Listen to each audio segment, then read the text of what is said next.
নিজে শুয়ে বইটা পড়ি। ওরে বাবা, তুমি এটা কি করছো? তুমি আমার উপর কোনো এক্সপেরিমেন্ট করতে পারো না। ছেড়ে দাও মামনি, বাঁচাও। ওই ঘুষিটা আমার বন্ধু। আমি তোমাকে এমন ভিন্ন ভিন্ন ইনজেকশন লাগাবো যে তুমি অনেক শক্তিশালী হয়ে যাবে, দুনিয়ার সব থেকে বেশি শক্তিশালী মানুষ হয়ে যাবে ভাইটি। হতে চাই না, আমি দুনিয়ার সব থেকে শক্তিশালী মানুষ হতে চাই না। ছেড়ে দাও আমাকে। ওরে বাবা, ডক্টর ঝটকা চটপট করো। আমি দুনিয়ার সব থেকে বেশি শক্তিশালী মানুষ হতে চাই।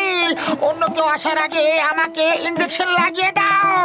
চটপট করো, শিগগিরই করো। ঘুষিটা রাম, তুমি দুনিয়ার সব থেকে বেশি শক্তিশালী মানুষ কিভাবে হতে পারো?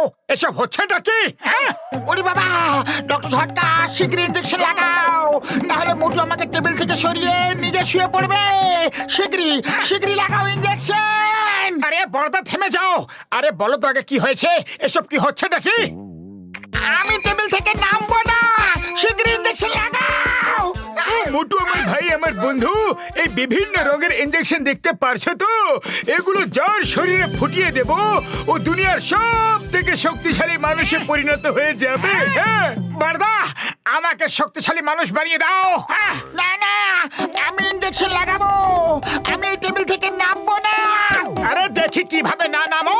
আমি তোমাকে টেবিল থেকে এখনই নামিয়ে দিচ্ছি। ডক্টর ঝটকা ওকে ইনজেকশন লাগাবে না।